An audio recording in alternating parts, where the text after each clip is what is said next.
नमस्कार, स्वागत है आप सभी का। मैं हूं नीलू। तो राष्ट्रपति रामनाथ कोविंद के उत्तर प्रदेश दौरे का आज 5वां दिन है। राष्ट्रपति लखनऊ में कई कार्यक्रमों में हिस्सा लेंगे। राष्ट्रपति योगी कैबिनेट के मंत्रियों से भी मुलाकात करने वाले हैं और बाबा साहब भीमराव अंबेडकर कल्चरल सेंटर का वर्चुअल शिलान्यास भी करने वाले हैं। राष्ट्रपति अब से कुछ देर पहले लोक भवन पहुंचे हैं। ऐसा पहली बार है जब कोई राष्ट्रपति लोक भवन पहुंचा है। तो राष्ट्रपति जी लोक भवन पहुंच गए हैं, वहां पर उनका और ये सीधी तस्वीरें आप देख रहे हैं। सीएम योगी हैं, राष्ट्रपति रामनाथ कोविंद मौजूद हैं लोक भवन में और डॉक्टर भीमराव अंबेडकर को श्रद्धा सुमन अर्पित करते हुए।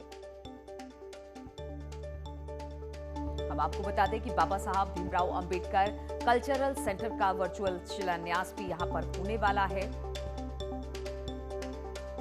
सीधी तस्वीरें लोक भवन से आप देख रहे हैं, जहां पर राष्ट्रपति के स्वागत के लिए स्वयं मुख्यमंत्री पहुंचे हैं, डिप्टी सीएम भी वहां पर मौजूद हैं, राज्यपाल भी वहां पर मौजूद हैं।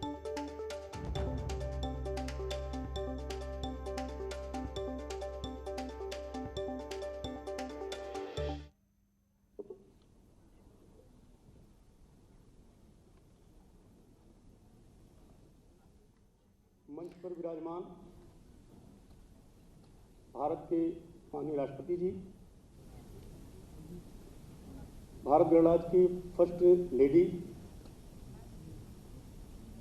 महोदया, आदरणीय राज्यपाल जी, हम लोगों के नृत्य के मार्गदर्शक एवं प्रेरणा स्रोत आदरणीय मुख्यमंत्री जी,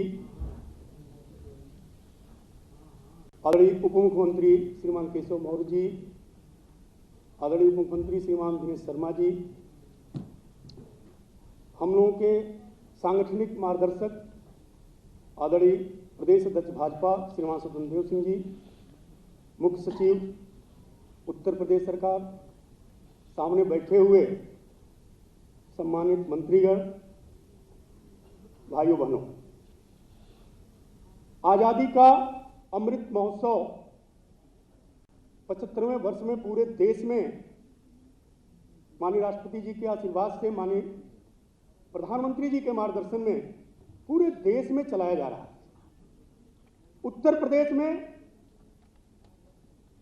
माननीय प्रधानमंत्री जी की प्रेरणा से, आदरणीय मुख्यमंत्री जी के नेतृत्व में तो लोक भवन पहुंचे हैं राष्ट्रपति। पहली बार ऐसा हो रहा है जब लोक भवन कोई राष्ट्रपति पहुंचा है और इस वक्त कार्यक्रम हो रहा है। वहां पर बाबा भीमराव अंबेडकर कल्चरल सेंटर का वर्चुअल शिलान्यास भी होगा। इस वक्त अनामिका हमारे साथ लखनऊ से जुड़ गई हैं। अनामिका, इस वक्त लोक भवन में कार्यक्रम चल रहा है और यहां से ही भीमराव अंबेडकर कल्चरल सेंटर का वर्चुअल शिलान्यास होगा। इसके अलावा और किस तरीके का कार्यक्रम राष्ट्रपति का आज?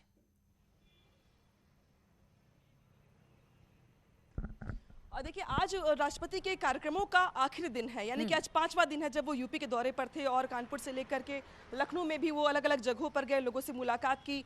कल भी उनकी शाम को डिनर था हाई टी के बाद राजभवन के भीतर। लेकिन आज जो महत्वपूर्ण कार्यक्रम है, इसमें सबसे महत्वपूर्ण कार्यक्रम यही है जहाँ वो लोक भवन के अंदर पहुंचे हुए हैं और मैं लोक भवन के ठीक बाहर मौजूद हूँ।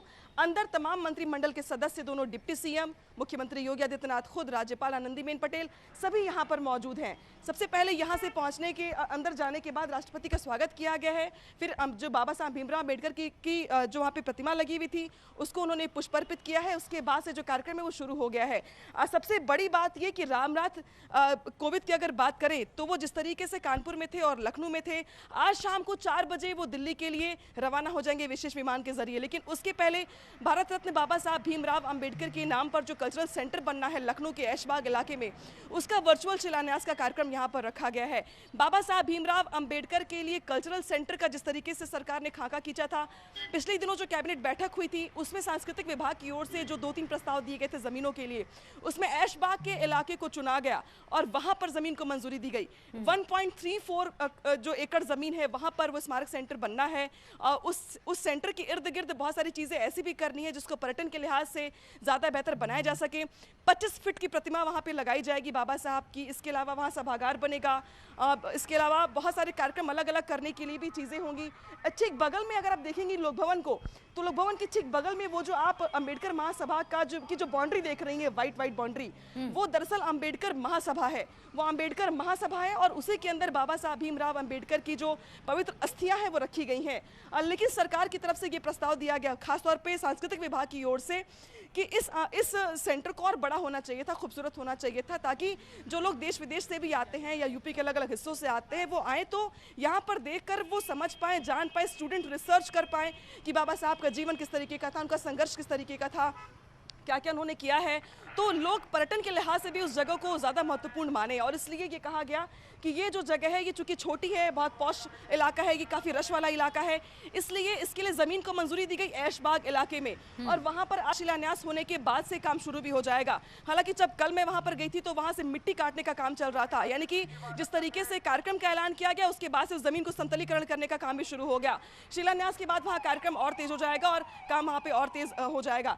राष्ट्रपति रामनाथ कोविंद खास तौर पर इसी वर्चुअल शिलान्यास के कार्यक्रम के लिए लोक भवन में आए हुए हैं। हालांकि पहली बार वो इस लोक भवन में आए हैं। ये मुख्यमंत्री योगी आदित्यनाथ का सरकारी दफ्तर है, जहां पर मुख्यमंत्री का दफ्तर होने के साथ साथ तमाम अधिकारी या यूं कहें तो पूरा का पूरा प्रशासनिक अमला बैठता है। तमाम विभागों के प्रमुख सचिव से लेकर के बहुत अलग अलग फ्लोर में, चाहे नियुक्ति की बात करें, कार्मिक की बात करें, अलग अलग विभागों के यहाँ अधिकारी बैठते हैं और खुद मुख्यमंत्री भी ऊपर, इसके अलावा सबसे टॉप फ्लोर पर बैठते हैं, दफ्तर है उनका वहाँ पर। लेकिन नीचे जो ऑडिटोरियम है वहाँ पर ये कार्यक्रम रखा गया है, जहाँ पर राष्ट्रपति रामनाथ कोविंद भी पहुंचे हुए हैं और वो कुछ ही देर में जो शिलान्यास की तस्वीरें हैं वो भी यहाँ पर दिखाई देंगी। डॉक्टर बाबा साहब भीमराव अंबेडकर बिल्कुल सीधी तस्वीरें भी लगातार अनामिका हम दिखा रहे हैं। राष्ट्रपति को सम्मानित करते हुए अंग वस्त्र पहनाया है मुख्यमंत्री योगी आदित्यनाथ ने और एक मोमेंटम उन्हें देते हुए तस्वीरें हम आपको दिखा रहे हैं सीधे लोक भवन से। सीधी तस्वीरें जहां पर राज्यपाल, डिप्टी सीएम, बीजेपी के प्रदेश अध्यक्ष सभी लोग मौजूद हैं और कुछ देर में यहाँ पर जिस तरह से अनामिका भी बता रही थी doctor Bhimrao Ambedkar cultural centre का वर्चुअल शिलान्यास होगा, उस कार्यक्रम की भी शुरुआत हो जाएगी। तस्वीरें हम आपको दिखा रहे हैं सीधे लोक भवन से। अनामिका लगातार हमारे साथ जुड़ी हुई है। अनामिका, अगर रामनाथ कोविंद की इस पूरी यात्रा को देखा जाए तो उन्होंने क्योंकि उनका पैतृक गांव भी उत्तर प्रदेश में ही है, कानपुर वो पहुंचे थे, अलग अलग जगहों पर वो गए और लगातार उन्होंने ये संदेश देने की कोशिश की कि आज मैं भारतवर्ष का प्रथम नागरिक हूं, एक राष्ट्रपति हूं, बहुत निचले पायदान से मैं आया शख्स। उन्होंने इस बात का जिक्र भी किया तो कोई भी भारत की डेमोक्रेसी में आगे बढ़ सकता है, उन्होंने एक तरह से संदेश देने की कोशिश की।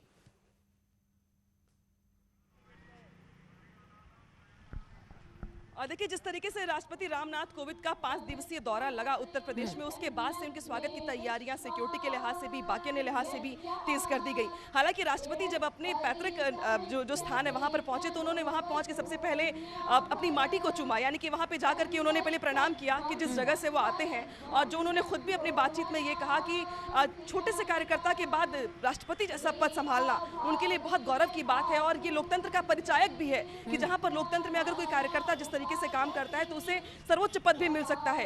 इसके अलावा अगर उनके दौरे की बात की जाए तो जिस तरीके से पूरी रेल यात्रा रही उनकी दिल्ली से लेकर के कानपुर तक, कानपुर से लेकर लखनऊ तक, उन्होंने विजिटर्स बुक में भी बड़ा अच्छा संदेश लिख के दिया रेलवे को कि जिस तरीके से रेलवे यात्रा जो है जितनी सुखद रही उनकी, वो रेलवे जो हिमालय की पहाड़ियों से लेकर के जमीनी स्थल तक अलग अलग जगहों पर लोगों को सेवाएं दे रहा है, उस रेल में यात्रा करना उनके लिए कितना सुखदायी रहा। उसके बाद उसी रेल यात्रा के जरिए वो लखनऊ भी पहुंचे।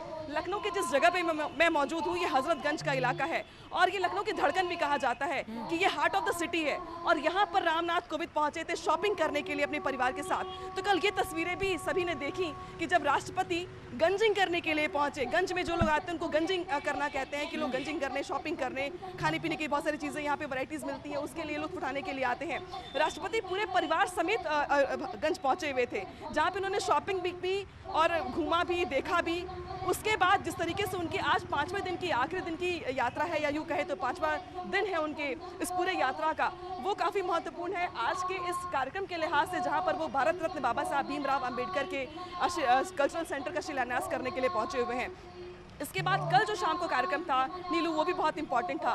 कल देर शाम को जिस तरीके से राज्यपाल की तरफ से ये पूरा का पूरा प्रोग्राम ऑर्गेनाइज किया गया था, जहाँ पे तमाम न्यायाधीश, उत्तर प्रदेश के मुख्यमंत्री योगी आदित्यनाथ खुद, दोनों डिप्टी सीएम और तमाम बड़े आला अधिकारी भी वहाँ पहुंचे हुए थे। पहले हाई टी हुई, उसके बाद डिनर का प्रोग्राम भी रखा गया था। राज्यपाल की ओर से राष्ट्रपति को स्मृति चिन्ह भी दिया गया, सम्मानित भी किया गया। तो ये कल प्रोटोकॉल रहा, कल देर शाम तक ये कार्यक्रम रहा। लेकिन आज राष्ट्रपति इस कार्यक्रम की बात, करीब 1 घंटे उनका यहाँ रहने का कार्यक्रम है। उनके पूरे कार्यक्रम के लिहाज से ये कहा गया है कि वो 1 घंटे यहाँ पर मौजूद रहेंगे। इसके बाद वो फिर राजभवन के लिए रवाना हो जाएंगे। शाम को 4 बजे वो विशेष विमान से दिल्ली के लिए भी निकल जाएंगे। तो आज का दिन उनका आखिरी दिन है, महत्वपूर्ण दिन है हर लिहाज से।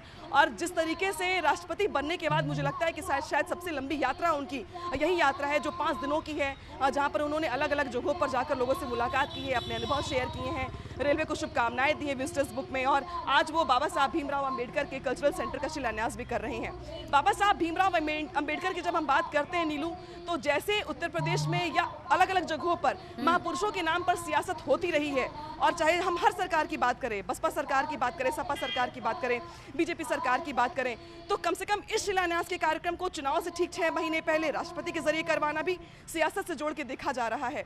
जहां पर ये माना जा रहा है कि बाबा साहब भीमराव अंबेडकर, जिसको लेकर एक दल ये कहता रहा हमेशा से ही कि ये उनके पेटेंट है, या दलित वोट बैंक उनकी मुट्ठी में रहा, या उनके लिए हमेशा दिल खोल के उसने वोटिंग भी करी। लेकिन पिछला हम अगर देखें चुनाव, 2017 का चुनाव अगर देखें, तो दलितों ने भी भारी संख्या में बीजेपी की तरफ रुख किया और वोट दिए। और उत्तर प्रदेश में बीजेपी की सरकार है पूर्ण बहुमत के साथ, और जो जनादेश मिला उसमें बहुत महत्वपूर्ण योगदान दलितों का भी रहा।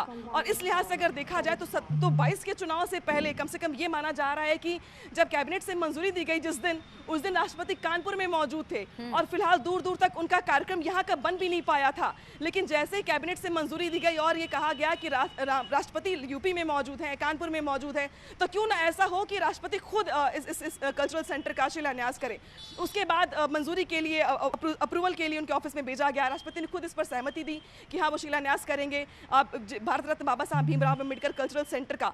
उसके बाद आज का ये कार्यक्रम और यहाँ से निकलती हुई तस्वीरें काफी महत्वपूर्ण हो जाती है। लेकिन इस सबके बीच महत्वपूर्ण ये भी हो जाएगा कि राष्ट्रपति रामनाथ कोविंद इस बीच अपने संबोधन में क्या कुछ कहते हैं। बिल्कुल बिल्कुल अनामिका, अपने अनुभव के जिस तरह से राष्ट्रपति उत्तर प्रदेश के दौरे पर है, उनकी टाइमिंग को लेकर सवाल जरूर उठ रहे हैं। राजनीति जरूर करने की बात हो रही है, विपक्ष लगातार घेरने की कोशिश कर रहा है, लेकिन तस्वीरें लगातार हम लोक भवन से भी दिखा रहे हैं। 5 दिवसीय दौरे पर राष्ट्रपति हैं और आज 5वां और आखिरी दिन है राष्ट्रपति का उत्तर प्रदेश में। और किस तरह से आप वो लोक भवन पहुंचे हैं, लोक भवन पहली बार राष्ट्रपति पहुंचे हैं।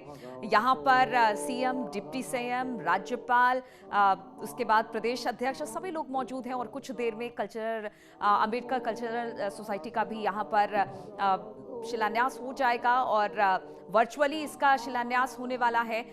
तो टाइमिंग को लेकर जरूर सवाल उठ रहे हैं, लेकिन ये यात्रा अपने आप में भी बहुत महत्वपूर्ण है अनामिका।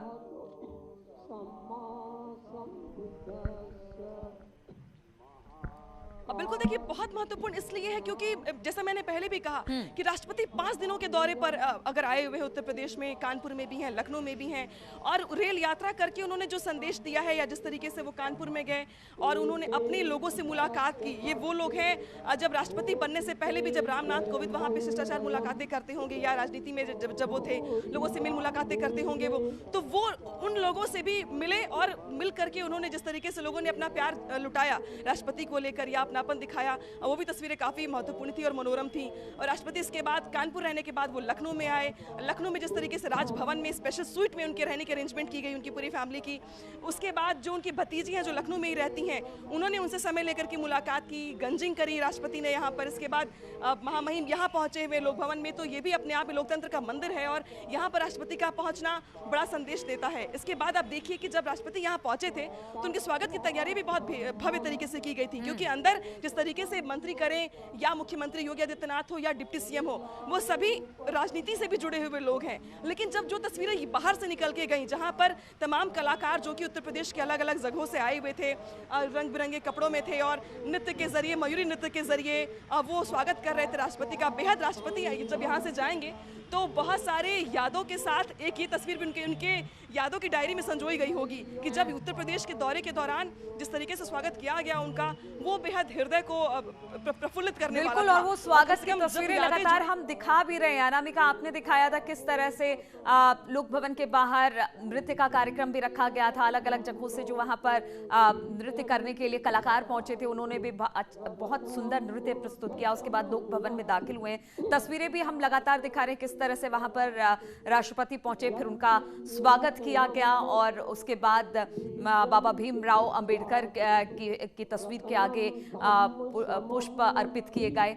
और अब इस वक्त हम देख रहे हैं वैदिक मंत्रोच्चार भी हुआ है, बुद्धिज्म की जो चैंटिंग होती है वो भी हुआ है, क्योंकि क्या कहा जा सकता है कि जो अंबेडकर थे बुद्धिज्म को मानते थे और उनके अनुयायी भी बुद्धिज्म को मानते हैं, इसलिए वहां पर चैंटिंग भी हो रही है। यानी हर तरीके से एक सर्वधर्म समभाव के साथ जो आज राष्ट्रपति का स्वागत किया जा रहा है लोक भवन में।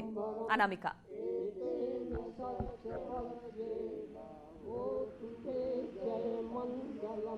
अब बिल्कुल देखिए, यही संदेश आपके लोकतंत्र के जो तमाम नींव हैं उसको मजबूती भी देते हैं, क्योंकि राष्ट्रपति जिस तरीके से कहा जाता है कि प्रथम नागरिक हैं, तो उस लिहाज से उनका लोक भवन में आना, लखनऊ में आना, हालांकि ये बहुत बड़ी चिंता का विषय भी था जब इस कोरोना काल के बीच में जब ये तय हुआ कि जब फर्स्ट वेव आई, उसके बाद सेकेंड वेव और अब थर्ड वेव आना संभावित है। लेकिन इस बीच जिस तरीके से लोग, या अगर सरकार की बात करें हम या बाकी अन्य लोगों की बात करें, उनके लिए ये बेहद सुखद अनुभव था कि जब राष्ट्रपति ने यह ऐलान किया कि वो उत्तर प्रदेश के दौरे पर आ रहे हैं, वो कानपुर भी जाएंगे, लखनऊ भी आएंगे, अलग अलग कार्यक्रमों में शामिल भी होंगे, अपने लोगों से मुलाकात भी करेंगे। तो सरकार के लिए भी ये बहुत ही गौरव का विषय था कि राष्ट्रपति उत्तर प्रदेश आना चाहते हैं और रेल यात्रा के जरिए आना चाहते हैं। ये अपने आप में पहला अनुभव होगा, क्योंकि देखिए नीलू, आप जिस तरीके से राष्ट्रपति इसके पहले भी जब आते रहे हो तो विशेष विमान के जरिए आते हैं, लेकिन रेल यात्रा करना और बहुत ही छोटे छोटे अनुभवों को साझा करना, क्योंकि जब आप विजिटर्स बुक पढ़ेंगे रेलवे का जिसमें राष्ट्रपति ने अपने अनुभव शेयर किए हैं, तो बेहद सुंदर हैंड राइटिंग में उन्होंने अपने अनुभव भी लिखे हैं और शुभकामनाएं भी दी हैं भारतीय रेलवे को। और इस दौरान जो उन्होंने ये भी बताया है कुछ लोगों से बातचीत में कि भाई उन्होंने ट्रेन के दौरान क्या खाया, किस तरीके से उनकी व्यवस्था की गई थी, ट्रेन में उनके लिए क्या स्पेशल अरेंजमेंट्स थी, तो ये बहुत सारी बातें किसी के भी अनुभव को बहुत खास बना देती हैं। और जब बात महामहिम की हो, राष्ट्रपति की हो, तो स्वागत में कोई कसर रह ना जाए, इसके लिए तैयारियां जो खास तौर पे की गई थी यूपी सरकार की ओर से या रेलवेज की तरफ से, या जो राष्ट्रपति का प्रोटोकॉल होता है उसके लिहाज से भी, तो काफ़ी महत्वपूर्ण हो जाता है। हालांकि अगर अभी भी देखिए आप, तो मैं लोक भवन के बाहर मौजूद हूँ, ट्रैफिक खोल दिया गया है आम लोगों के लिए ताकि उनको दिक्कत परेशानी का सामना ना करना पड़े, लेकिन अगर आप देखेंगे तो सिक्योरिटी के लिहाज से आपको चप्पे चप्पे पर लोग तैनात दिखाई दे रहे होंगे, तो चाहे इसमें LIU की टीम हो, फिर चाहे वो बाकी अलग अलग फोर्सेस के लोग हों, चाहे पुलिस की टीम हो, वो भी आपको यहाँ पे दिखाई देगी। और इस कोरोना काल में राष्ट्रपति ने जिस तरीके से 2 बार लोगों को संबोधित किया, देश को संबोधित किया, उन्होंने हर बार वैक्सीन से लेकर के तमाम अलग अलग मुद्दों पर लोगों को जागरूक किया और ये संदेश दिया कि वैक्सीन ही ऐसी है जो इस वैश्विक महामारी के बीच में हमारे लिए या सभी के लिए सबसे बड़ा हथियार है। राष्ट्रपति इस बीच इस सेकेंड वेव के बाद अगर यहाँ पर आए हुए हैं और बड़ा संदेश देने का प्रयास कर रहे हैं कि ये ज़िंदगी है, ये यूं ही चलती रहेगी। इस बीच जो आपके अपने लोग हैं या फिर जिस भी बड़े पद पर हो आप अपने अपनों को ना भूलें। पैतृक निवास पर जब राष्ट्रपति वहाँ पर गए तो उन्होंने माथा चूमा और उसके बाद नतमस्तक हुए माटी को लेकर वो भी तस्वीरें बेहद बिल्कुल, वो तस्वीरें भी बहुत ही, क्योंकि अपने गांव वहां पर पहुंचे थे और पैतृक गांव कहते हैं कि अपने को कभी भूलना नहीं चाहिए, या फिर आप जिस जमीन से जुड़े हैं अनामिका, उस जमीन को कभी नहीं भूलना चाहिए, तभी आप अपने जीवन में तरक्की करते हैं। और एक तरह से वो भी संदेश राष्ट्रपति ने देने की कोशिश की है। अनामिका, अभी लोक भवन में कितने देर रुकेंगे राष्ट्रपति, और इसके बाद फिर जब इनका कारवा निकलेगा तो फिर किस तरफ जाएगा इनका कारवा?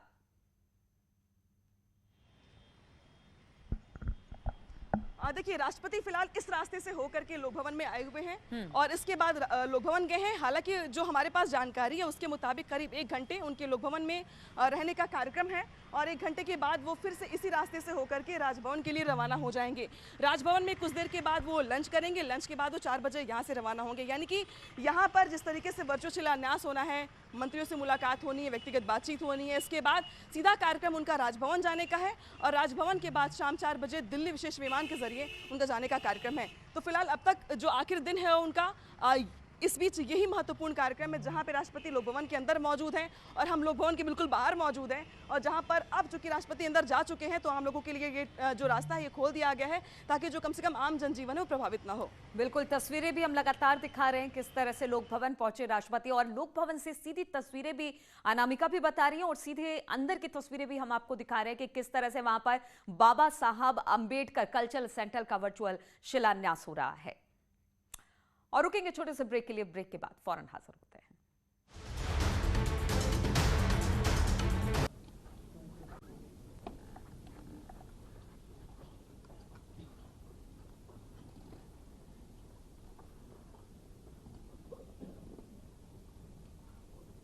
भारत रत्न बाबा साहब डॉक्टर भीमराव अंबेडकर स्मारक एवं सांस्कृतिक केंद्र के आज के इस शिलान्यास कार्यक्रम में अपना मार्गदर्शन प्रदान करने के लिए हम सबके बीच में उपस्थित देश के महामहिम राष्ट्रपति आदरणीय श्री रामनाथ कोविंद जी, देश की प्रथम महिला सम्मान्य श्रीमती सविता कोविंद जी,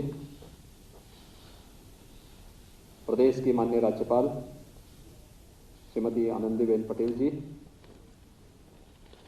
प्रदेश सरकार में मेरे वरिष्ठ सहयोगी उप मुख्यमंत्री द्वय श्री केशव प्रसाद मौर्य जी, डॉक्टर दिनेश शर्मा जी, प्रदेश सरकार में पर्यटन और संस्कृति मंत्री डॉक्टर नीलकंठ तिवारी जी, विधान परिषद के माननीय सदस्य और भारतीय जनता पार्टी के प्रदेश के अध्यक्ष श्री स्वतंत्र देव सिंह जी, मंत्रिमंडल के मेरे सभी सहयोगीगण, उत्तर प्रदेश अनुसूचित जाति जनजाति वित्त एवं विकास निगम के अध्यक्ष, अम्बेडकर महासभा के अध्यक्ष डॉक्टर लालजी प्रसाद निर्मल जी, प्रदेश के मुख्य सचिव, अन्य सभी प्रशासनिक अधिकारीगण, आज के इस भव्य समारोह में उपस्थित सभी प्रबुद्धजन, उपस्थित महानुभाव, मैं देश के संवैधानिक प्रमुख के रूप में देश के आदरणीय राष्ट्रपति जी का प्रदेश की राजधानी लखनऊ में प्रदेशवासियों की ओर से हृदय से स्वागत करता हूं, अभिनंदन करता हूं। मैं आभारी हूं कि अपने व्यस्त कार्यक्रमों में से उन्होंने अपनी स्मृतियों को आगे बढ़ाने के लिए भारत रत्न बाबा साहब डॉक्टर भीमराव अंबेडकर जी के इस भव्य स्मारक और सांस्कृतिक केंद्र के भूमि पूजन और शिलान्यास कार्यक्रम के लिए हम सबको समय दिया है और आज उनके कर कमलों से कार्यक्रम यहां पर संपन्न हुआ है। हम सब जानते हैं कि भारत के संविधान के शिल्पी के रूप में हम सब बाबा साहब डॉक्टर भीमराव अंबेडकर जी का स्मरण करते हैं और केवल भारत ही नहीं बल्कि पूरी दुनिया में जब भी वंचितों, दलितों, उपेक्षितों और समाज के अंतिम पायदान पर बैठे हुए व्यक्ति की आवाज की बात होगी तो बाबा साहब भीमराव अंबेडकर का नाम बड़ी श्रद्धा और बड़े सम्मान के साथ विश्व मानवता सदैव लेगा। इस महामानव के साथ किस कालखंड में क्या हुआ इस पे हम चर्चा नहीं करना चाहते, लेकिन आज की तिथि हमारे लिए अत्यंत महत्वपूर्ण है।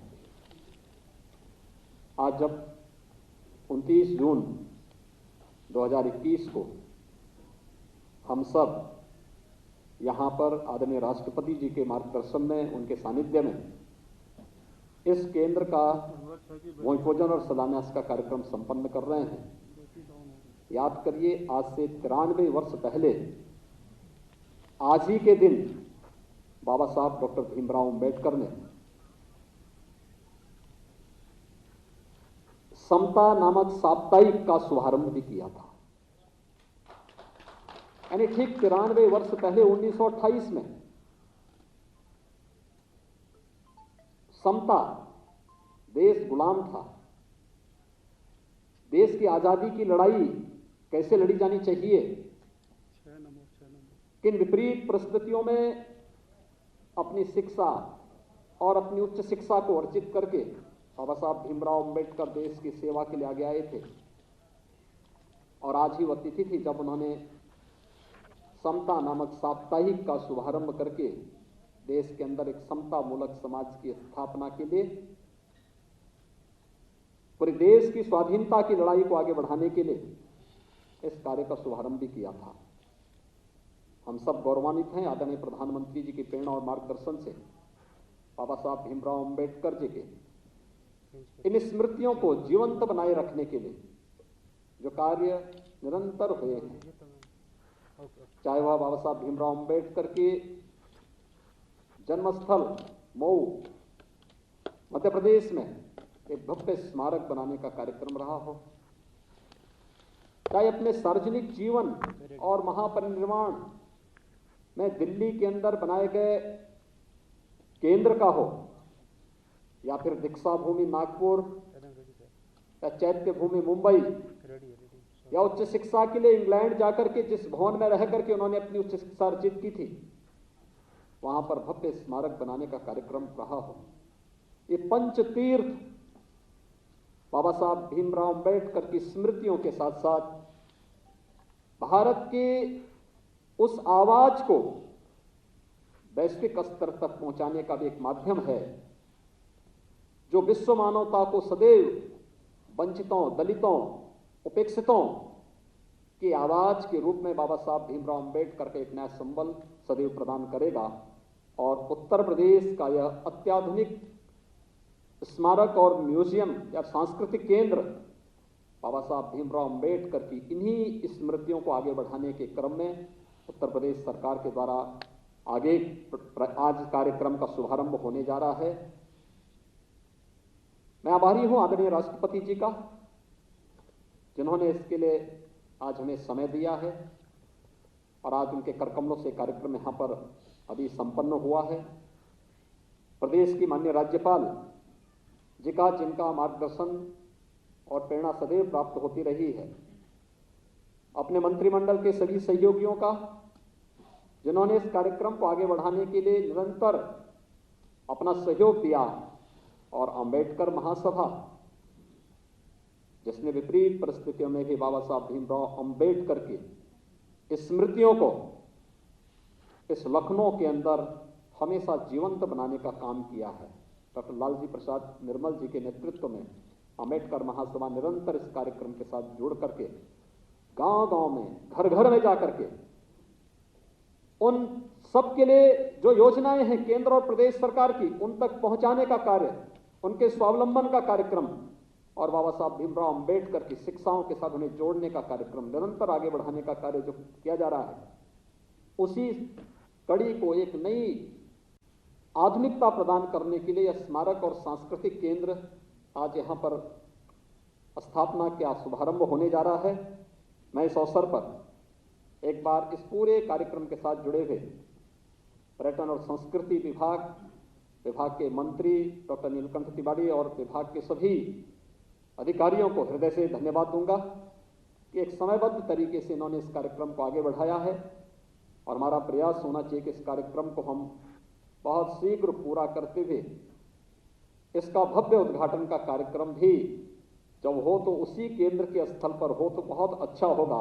इस विश्वास के साथ मैं एक बार फिर से आदरणीय राष्ट्रपति जी का, माननीय राज्यपाल महोदय का हृदय से आभार व्यक्त करते हुए इस पूरे कार्यक्रम के प्रति अपनी शुभकामनाएं देता हूं। धन्यवाद। जय हिंद। बहुत बहुत आभार माननीय। तत्पश्चात मैं करबद्ध निवेदन करूंगी माननीय राज्यपाल महोदया जी से कि अपने आशीर्वचनों से हमें अनुग्रहित करें।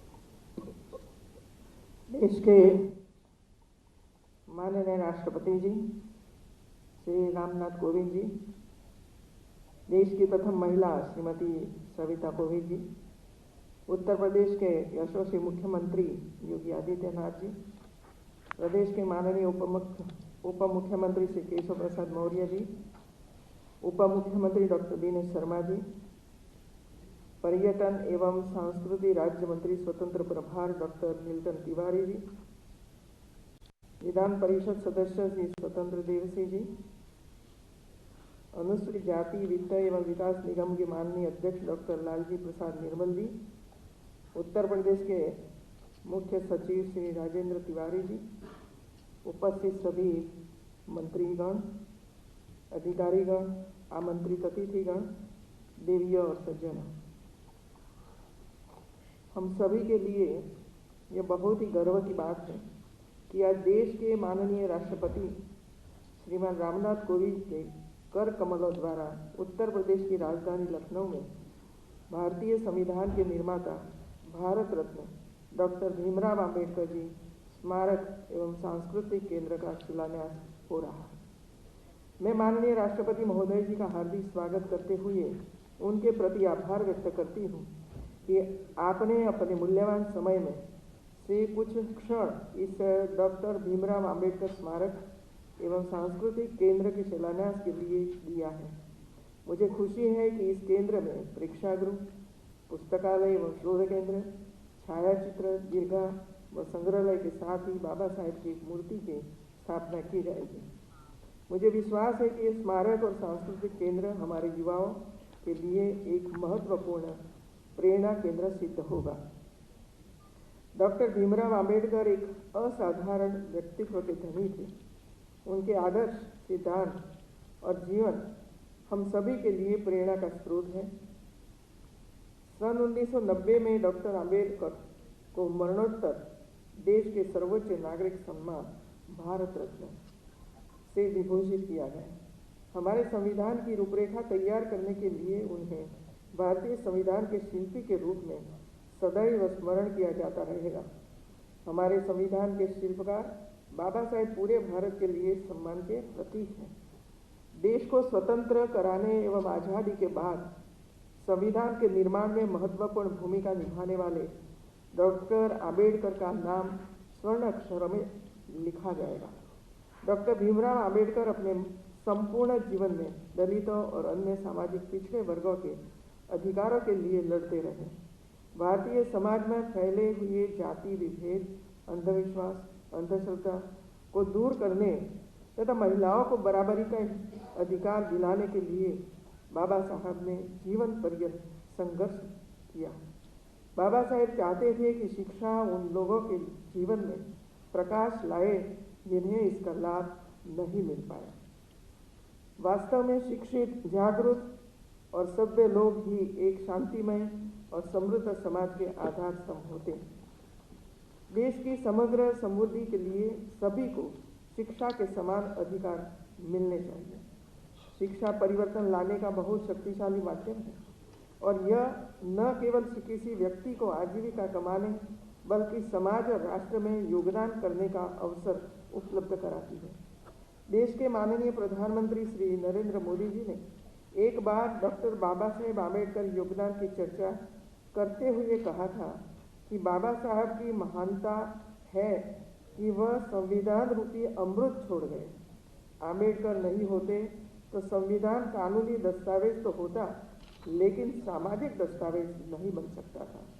यह सच है कि बाबा साहेब द्वारा गढ़े गए भारत के संविधान से मिले कवच से आज भी समाज के सभी वर्ग अपने आप को पूरी तरह से सुरक्षित महसूस कर रहे हैं। हमारा देश आज़ादी के बाद से लेकर अब तक संविधान के अनुसार ही चला आ रहा है और आगे भी चलता रहेगा।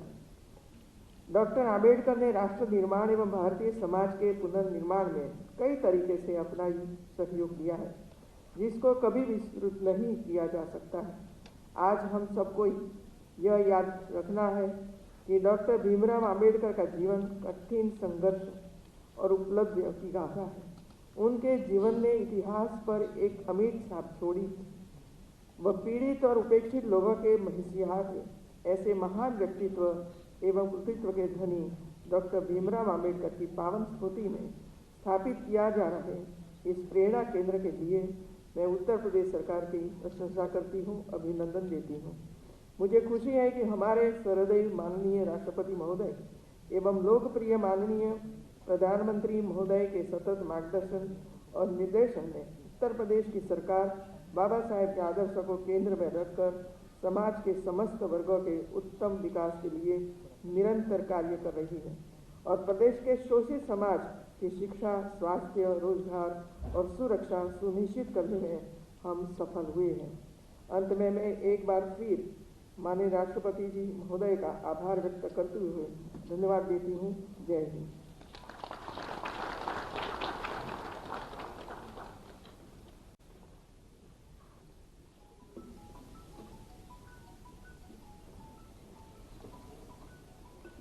बहुत बहुत आभार माननीय। तत्पश्चात मैं अति विनम्र निवेदन करूंगी माननीय राष्ट्रपति महोदय से कि अपने आशीर्वचन से हमें अनुग्रहित करें, अभिषेचित करें।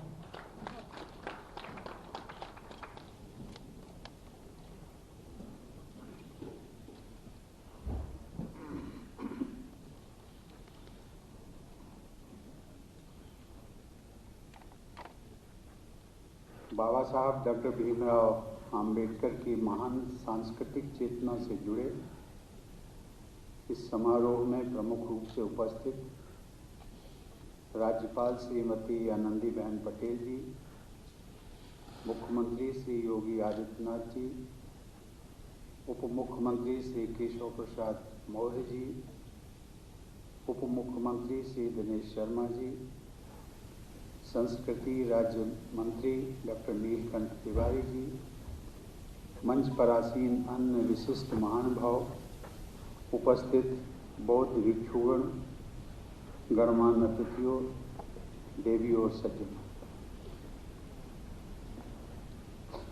इसे मैं अपना सौभाग्य मानता हूँ कि मुझे आज डॉक्टर भीमराव आम्बेडकर सांस्कृतिक केंद्र का शिलान्यास करने का शुभ अवसर प्राप्त हुआ। हम लोगों ने स्वस्ति वाचन तथा भिक्षुओं द्वारा प्रस्तुत गायन एवं पाठ के प्रभाव को भी सुना और एक इस प्रकार से आध्यात्मिक वातावरण बना। आध्यात्मिक वातावरण की बात मैं इसलिए करता हूँ क्योंकि भिक्षुओं द्वारा जो प्रस्तुत गायन एवं पाठ का यहाँ पर हम सब लोगों के साथ रखा गया, उसमें बार बार यदि हमने ध्यान से सुना होगा, बार बार वो कहते थे भवतु सर्व मंगलम। ये शब्द भगवान बुद्ध के थे, उसको बाबा साहब बार बार दोहराते थे। बाबा साहब इसके पीछे एक बहुत अच्छा तर्क देते थे। वो कहते थे कि लोकतंत्र में हर सरकार का ये दायित्व है, उसका कर्तव्य है, उसका जो एक मिशन होना चाहिए हर सरकार का, वो यही होना चाहिए भवतु सर्व मंगलम, अर्थात उनकी प्रजा की सबकी भलाई। और ये सबकी भलाई, अब उसको राजनीतिक दल कोई किसी प्रकार से सबका विकास, सबका, ये सारी चीज़ें आ सकती हैं, लेकिन एक जिसका मैं उल्लेख कर रहा हूँ कि मुझे खुशी है कि वर्तमान सरकार भवतु सर्व मंगलम का जो मूल पाठ है, मूल उद्देश्य है, उसको साकार कर रही है। यह भी मेरा सौभाग्य है कि 2 दिन पहले ही 27 जून को मैं अपनी जन्मस्थली कानपुर स्थित परौख गांव में बाबा साहब की प्रतिमा पर पुष्पांजलि अर्पित करने का मुझे सौभाग्य मिला था। आज के दिन का एक औचित्य मुख्यमंत्री जी ने उल्लेख किया। 93 साल पूर्व डॉक्टर आम्बेडकर ने जिस सोच को आगे बढ़ाया, समता मूलक समाज की रचना, और उसके लिए उन्होंने एक समाचार पत्र का प्रकाशन प्रारंभ किया, समता नाम का। और हम सब ने देखा होगा उनकी पूरी जीवन यात्रा समता मूलक समाज के रचना पर ही व्यस्त है। यहाँ तक कि जब संविधान के वो प्रमुख शिल्पी बने, उसमें भी हमने देखा है संविधान की उद्देशिका, जिसको प्रिएम्बल कहते हैं, उसमें भी उन्होंने समता का जिक्र किया, फ्रेटर्निटी, बंधुत्व जिसको। ये समता अर्थात बाबा साहब के दिलों और दिमाग में ये शब्द एक ऐसा गुंजायमान था कि वो जानते थे कि जब तक इस देश में समता मूलक समाज का निर्माण नहीं होगा, सरकारें इस रास्ते पर नहीं चलेंगी, तब तक इस देश का समग्र विकास संभव नहीं है।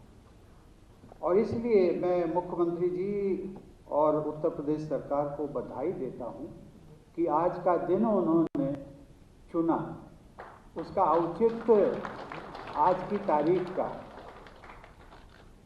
और ये तारीख मुझे लगता है कि हम सब के लिए भी महत्वपूर्ण है कि 93 वर्ष पूर्व जो डॉक्टर आम्बेडकर ने यात्रा शुरू की थी समता मूलक समाज के निर्माण की, उस यात्रा के आज हम सब लोग जो सांस्कृतिक केंद्र बनने जा रहा, उस यात्रा को आगे बढ़ाने का, उसके हम सब लोग साक्षी बन गए।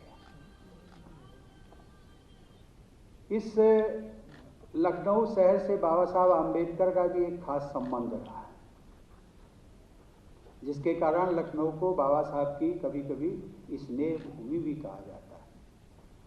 बाबा साहब के लिए गुरु समान बोधानंद जी और उन्हें दीक्षा प्रदान करने वाले भदंत प्रज्ञानंद जी दोनों का निवास लखनऊ में था और बाबा साहब बराबर आते थे, उनसे विचार विमर्श होता था। दिसंबर 2017 में जब मैं लखनऊ आया था तो बाबा साहब भीमराव अंबेडकर विश्वविद्यालय के दीक्षांत समारोह में भाग लेने का मुझे अवसर मिला था। अपनी उस लखनऊ यात्रा के दौरान मैंने भदंत प्रज्ञानंद जी की पुण्य स्थली पर जाकर उनकी स्मृतियों को सादर नमन भी किया था। बाबा साहब की स्मृतियों से जुड़े सभी स्थल हम भारतवासियों के लिए विशेष महत्व रखते हैं। भारत सरकार द्वारा बाबा साहब से जुड़े महत्वपूर्ण स्थानों को तीर्थ स्थलों के रूप में विकसित किया गया। महू, जहाँ वो पैदा हुए, उनकी जन्मभूमि, नागपुर में दीक्षा भूमि, दिल्ली में परिनिर्वाण स्थल, मुंबई में चैत्य भूमि तथा लंदन में आम्बेडकर मेमोरियल होम को तीर्थ स्थलों की श्रेणी में रखा गया। साथ ही दिसंबर 2017 से दिल्ली में आम्बेडकर इंटरनेशनल सेंटर की स्थापना से देश विदेश में बाबा साहब के विचारों के प्रचार प्रसार का एक महत्वपूर्ण मंच राष्ट्रीय राजधानी में भी उपलब्ध हुआ। और मुझे प्रसन्नता इस बात की है कि जिस प्रकार की सोच आम्बेडकर इंटरनेशनल सेंटर जो दिल्ली में स्थापित हुआ, प्रधानमंत्री जी ने उसका शिलान्यास किया था, उसी परंपरा को आगे बढ़ाते हुए उत्तर प्रदेश सरकार ने भी उत्तर प्रदेश की राजधानी में डॉक्टर आम्बेडकर स्मारक और सांस्कृतिक केंद्र की स्थापना का आज शुभारंभ हुआ। बाबा साहब की स्नेह भूमि लखनऊ में उनके स्मारक के रूप में सांस्कृतिक केंद्र का निर्माण करने की उत्तर प्रदेश सरकार की पहल, जिसकी जितनी भी सराहना की जाए वो कम है। कुछ देर पहले हमने इस सांस्कृतिक केंद्र की अनेक सुविधाओं के बारे में प्रदर्शित फिल्म का अवलोकन भी किया। इस सुविचारित प्रयास के लिए मैं राज्यपाल श्रीमती आनंदीबेन पटेल, मुख्यमंत्री श्री आदित्यनाथ जी, उप मुख्यमंत्री श्री केशव प्रसाद मौर्य और श्री दिनेश शर्मा, संस्कृति मंत्री डॉक्टर नीलकंठ तिवारी तथा अन्य सभी सहयोगियों को साधुवाद देता हूँ। मैं चाहूँगा कि यहाँ प्रस्तावित शोध केंद्र बाबा साहब की गरिमा के अनुरूप उच्च स्तरीय शोध कार्य करे और शोध जगत में अपनी विशेष पहचान बनाए। ये भी संयोग है कि जिस केंद्रीय विश्वविद्यालय का राष्ट्रपति होने के नाते मैं विजिटर हूँ, वो केंद्रीय विश्वविद्यालय बाबा साहब के नाम का डॉक्टर अंबेडकर सेंट्रल यूनिवर्सिटी, वो भी लखनऊ में स्थित है। मुझे लगता है कि आपका स्मारक और सांस्कृतिक केंद्र और बाबा साहब के जो नाम पर सेंट्रल यूनिवर्सिटी है, इन दोनों के तालमेल से बाबा साहब के जो विचारों का प्रवाह है वो और भी आगे बढ़ेगा, ऐसी मेरी मान्यता है। बाबा साहब डॉक्टर अंबेडकर के बहुआयामी व्यक्तित्व और राष्ट्र निर्माण में उनके बहुमूल्य योगदान से उनकी असाधारण क्षमता व योग्यता का परिचय मिलता है।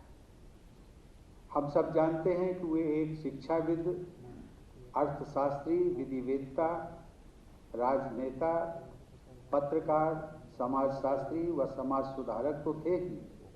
उन्होंने संस्कृति, धर्म और अध्यात्म के क्षेत्रों में भी अपना अमूल्य योगदान दिया था।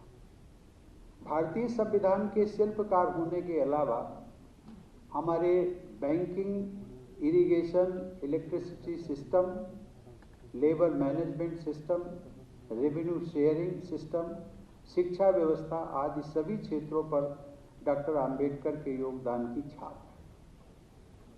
बाबा साहब के विजन में 4 बातें हमेशा महत्वपूर्ण रही हैं। ये 4 बातें हैं: नैतिकता, समता, आत्मसम्मान और भारतीयता। इन चारों आदर्शों तथा जीवन मूल्यों की झलक बाबा साहब के चिंतन एवं कार्यों में दिखाई देती है।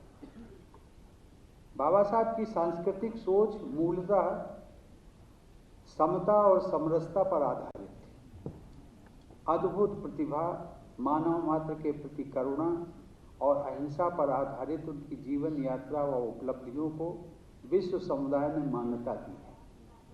सन 2016 में 100 से भी अधिक देशों के प्रतिनिधियों ने संयुक्त राष्ट्र संघ में आयोजित बाबा साहब की 125वीं जयंती समारोह में भागीदारी करते हुए मानवता के समग्र विकास में उनके बहुमूल्य योगदान को सराहा था। देवी और सज्जनों, भगवान बुद्ध के विचारों का भारत की धरती पर इतना गहरा प्रभाव है। मैं यहाँ पर भगवान बुद्ध का उल्लेख इसलिए कर रहा हूँ क्योंकि बाबा साहब के चिंतन में भी भगवान बुद्ध पूरी तरह से छाए हुए हैं। इतना गहरा प्रभाव है कि भारतीय संस्कृति के महत्व को न समझने वाले साम्राज्यवादी लोगों को भी महात्मा बुद्ध से जुड़े सांस्कृतिक आयामों को अपनाना पड़ा।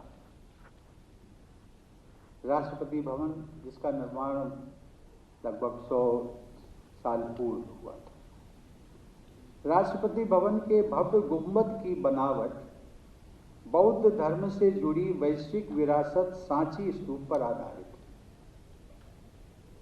उसी गुंबद पर हमारा राष्ट्रीय ध्वज लहराता है। हमारे राष्ट्र ध्वज के केंद्र में सारनाथ के धर्म चक्र पर आधारित अशोक चक्र अंकित। राष्ट्रपति भवन, संसद भवन तथा राजधानी नई दिल्ली के अनेक महत्वपूर्ण स्थलों पर भगवान बुद्ध से जुड़े प्राचीन भारतीय प्रतीक व स्थापत्य के उदाहरण मौजूद हैं। शायद आप सबको मालूम हो कि हमारे देश के जनप्रतिनिधियों की सबसे बड़ी सभा, जिसे हम लोकसभा कहते हैं, उसमें जो स्पीकर की कुर्सी है उसके पीछे लिखा हुआ है धर्म चक्र प्रवर्तनाय। ये संदेश अंकित है, जिसका आह्वान गौतम बुद्ध ने अपने प्रथम प्रवचन में किया था। डॉक्टर अंबेडकर ने भगवान बुद्ध के विचारों को प्रसारित किया। उनके इस प्रयास के मूल में करुणा, बंधुता, अहिंसा, समता और पारस्परिक सम्मान जैसे भारतीय मूल्यों को जन जन तक पहुंचाने का और सामाजिक न्याय के आदर्श को कार्य रूप देने का उनका उद्देश्य परिलक्षित होता है। नवंबर 2017 में मैंने बोध गया में स्थित महाबोधि पीपल का एक पौधा मंगवाया था राष्ट्रपति भवन। उसे राष्ट्रपति भवन के बगीचे में लगाया। उस अवसर पर सभी धर्मों के प्रतिनिधियों और हरिजन सेवक संघ के सदस्यों को मैंने आमंत्रित किया था। मेरी दृष्टि में वह पौधा बुद्ध और सही मायने में डॉक्टर आम्बेडकर की व्यापक और करुणामय विश्व दृष्टि का प्रतीक है।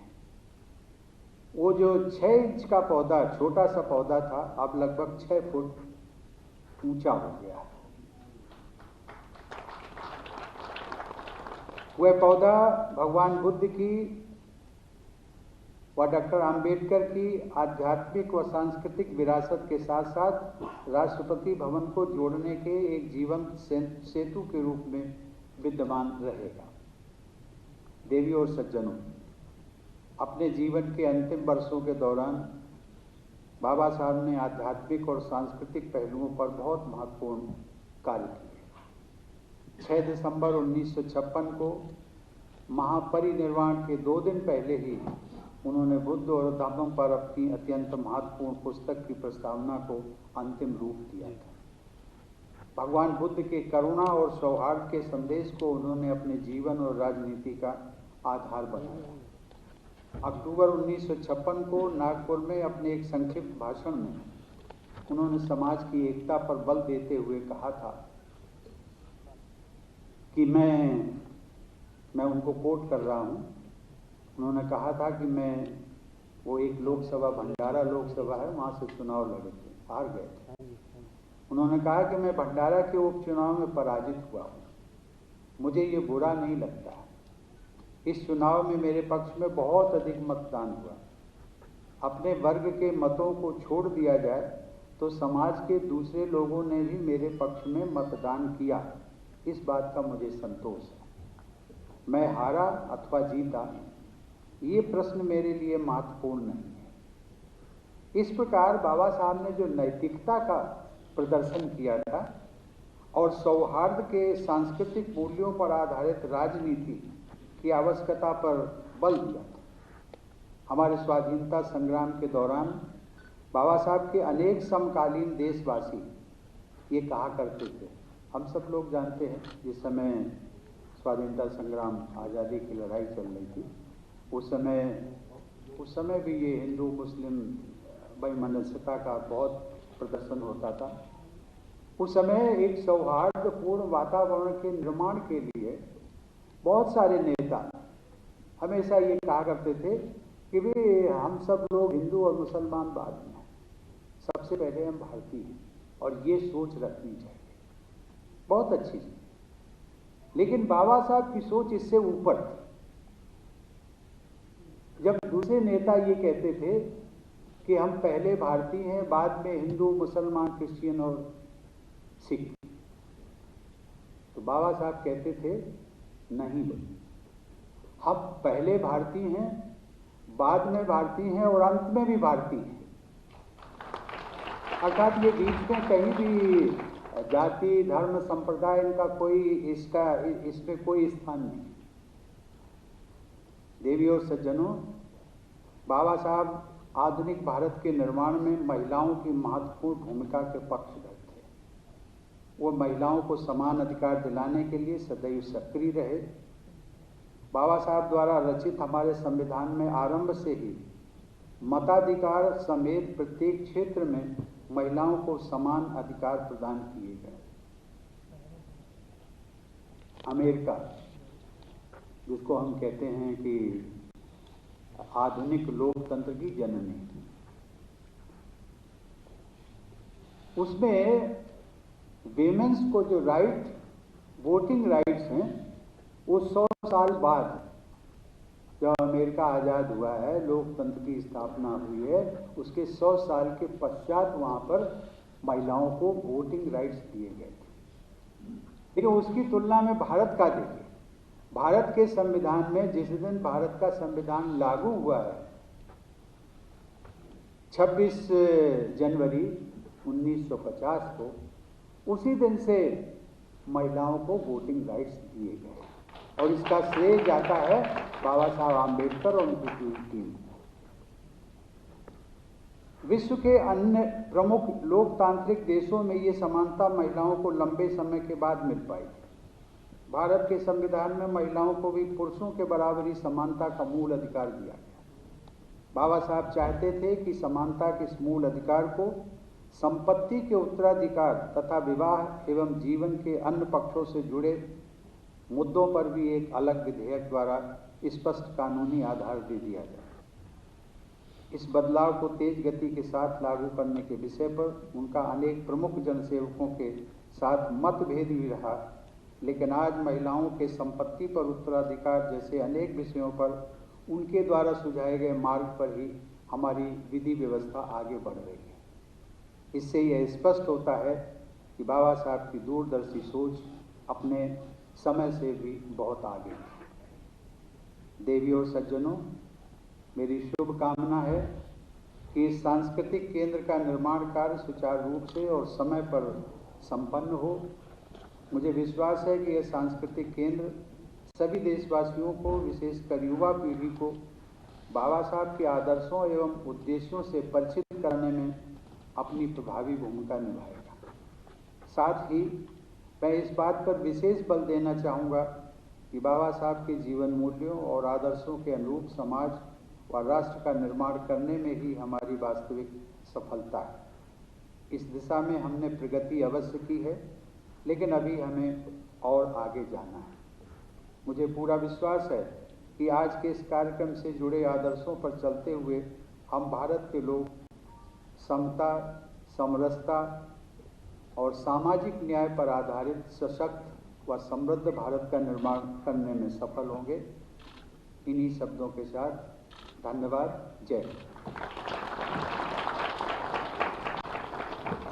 बहुत बहुत आभार माननीय। राष्ट्रगान के सम्मान में सब अपने स्थान पर खड़े होंगे।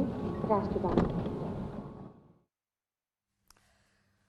तो देख सकते हैं आप तस्वीरें सीधे लोक भवन से, जहां पर राष्ट्रपति को आपने बोलते सुना। किस तरह से बाबा भीमराव अंबेडकर का पूरा विजन था और उस विजन के साथ उन्होंने भारत का संविधान लिखा, उस बात की चर्चा करते हुए, और साथ ही साथ उन्होंने बताया अंबेडकर कल्चर सेंटर का शिलान्यास किया गया। इस दौरान बाबा साहब का राष्ट्र निर्माण में किस तरह का योगदान रहा, इस बात की चर्चा राष्ट्रपति ने की।